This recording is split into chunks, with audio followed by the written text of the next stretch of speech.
السلام علیکم۔ Triple x یعنی پورن فلم میں ایک سازش جس سے مسلمان بے خبر ہے۔ آخر یہ کھیل شروع کب ہوا؟ پورن گرافی دور حاضر کا ایک بہت بڑا نسور ہے۔ یہ وہ زہر ہے جس کا کوئی تریاق علاج دریافت نہ ہو سکا۔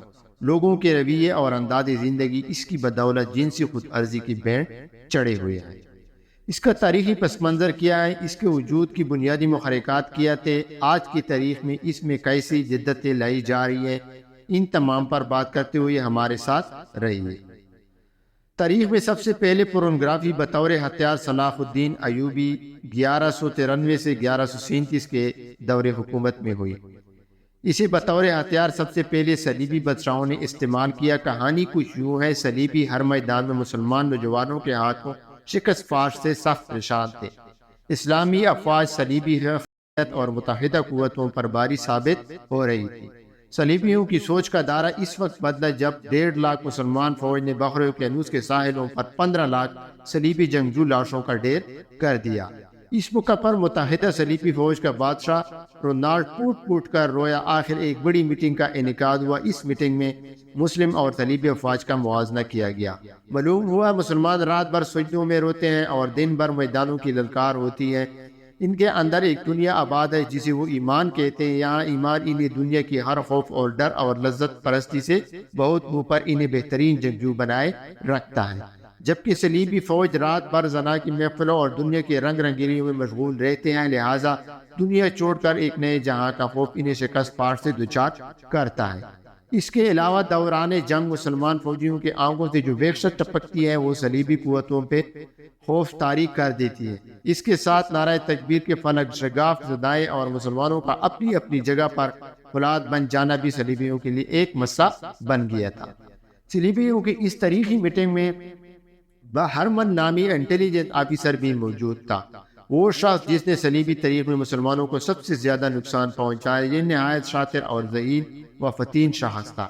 اس نے مسلمان اور صلیبی نوجوانوں کی نفسیات پر بات کرتے ہوئے واضح کیا، میری 60 سالہ زندگی کا تجربہ ہے کہ ایک عیاشی پسند وجود کبھی بھی زندگی کے میدان میں بہترین سیاسی سپاہی نہیں بن سکتا، خصوصاً وہ لوگ جو سیکس کے معاملات میں زیادہ دلچسپی رکھتے ہیں۔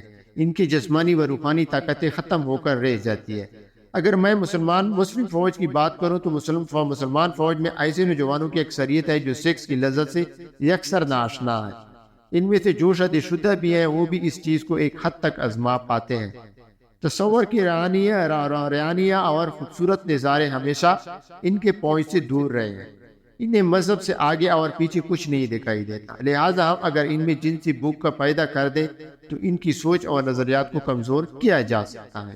اس مشن کی کامیابی کی ایک مثال وہ مسلمان بادشاہ اور وزراء بھی ہے جو شروع میں سلطان ایوبی کے ساتھ تھے، لیکن ہماری خوبصورت لڑکیوں نے جب انہیں اپنی حسین ادائیوں کا اسیر کیا تب سے وہ خدا اور رسول کو جانتی ہی نہیں ہے۔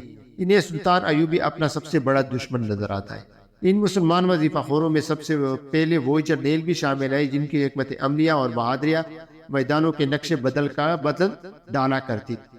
آج وہ صلیبیوں سے نگاہیں جھکا کر بات کرتے ہیں کیونکہ ہم ان کے اندر عورت اور جنسیات کی روح داخل کر چکے ہیں۔ اگر یہ حرف پوری مسلم فوج پر آزمایا جائے تو یقیناً ہم کامیاب ہوں گے، کیونکہ مسلمان نوجوانوں کے لیے ایک بالکل نئی چیز ہوگی اور وہ اس کے لیے جنونی ہو سکتے ہیں۔ ہرمن کی اس خیال پر رونالڈو نے نکتہ اٹھایا۔ اس نے کہا کہ ہم متعدد بار نہایت خوبصورت لڑکیاں مسلمان فوج میں داخل کر چکے ہیں۔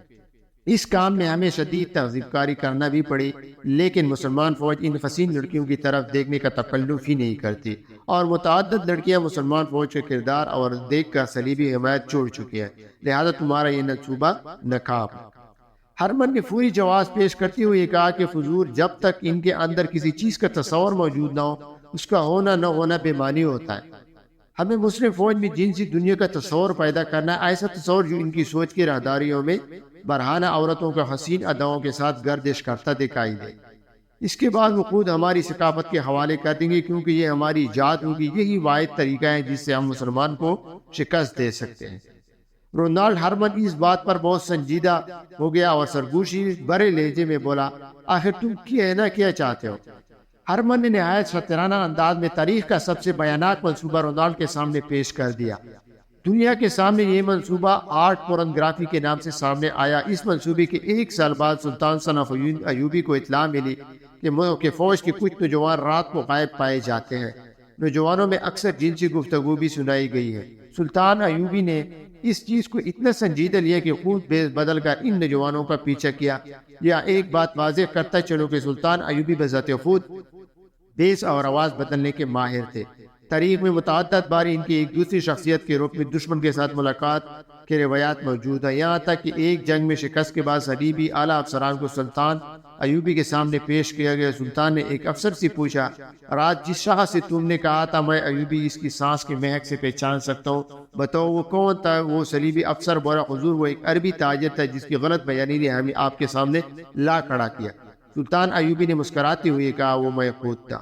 وہ خیر زدہ سلطان صلاح الدین ایوبی کو تکتا رہ گیا۔ دوستو، فوج کی کچھ نوجوانوں کی پراسرار حرکتوں پر سلطان ایوبی خود ان کے پیچھے گئے تو معلوم ہوا فوج کی افواج سے کچھ فاصلے پر ایک قافلہ رکا ہے جو بظاہر مسلمان ہے، لیکن ان کے پاس فحش تصاویر کی کچھ نمونے موجود ہے۔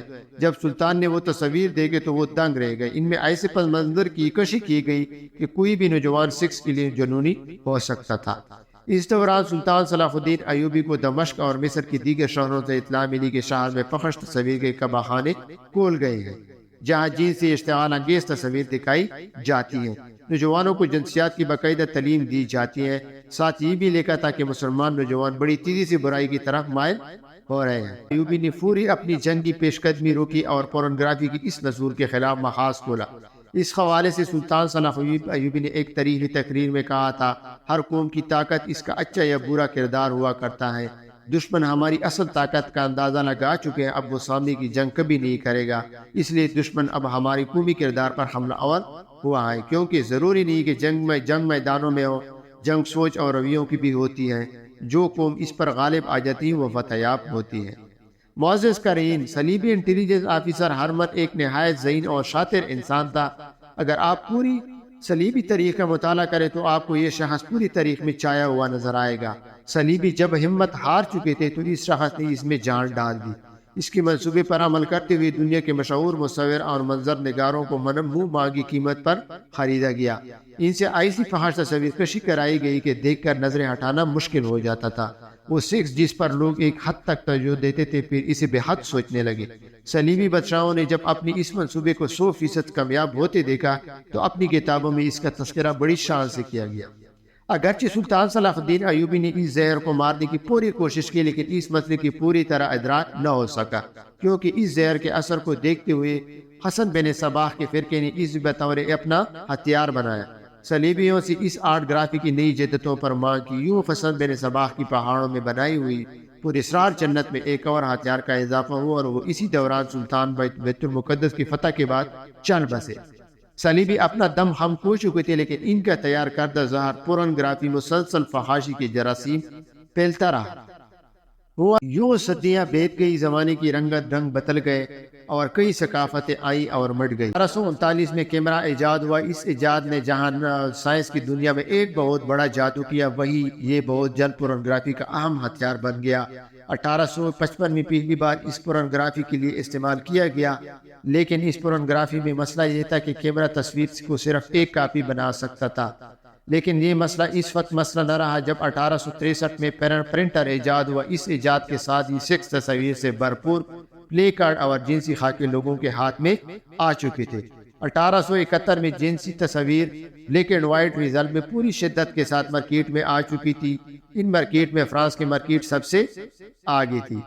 پہلی پورن فلم 1895 میں ریلیز ہوئی۔ اسے لومیئر برادر انڈسٹریز نے پہلی بار عوامی نمائش کے لیے فرانس میں پیش کیا گیا۔ اس کے ڈائریکٹر مسٹر آلبرٹ کرنچر تھے۔ پہلی پورن فلم سلہ مینڈ کی تھی، جس میں ایک عورت کو برہنہ انداز میں ہوش ربا ادائیں دکھاتے ہوئے پیش کیا گیا۔ یہ فلم نہایت منافع بخش ریکارڈ کے ساتھ مقبول ہوئی۔ اس کے ساتھ ہی سیکس کی خوش خواہش ضرورات سے بڑھ کر جنون میں بدل گئی۔ پورا یورپ کی گلی کوچوں میں لوگ بے ہودہ مذاق اور چھیڑخوانی کرنے لگے۔ پھر یہی چیز آگے چل کر یورپ کی ثقافت کا حصہ بن گئی اور مسلمانوں کی تباہی کا ذریعہ۔ شکریہ، جزاک اللہ۔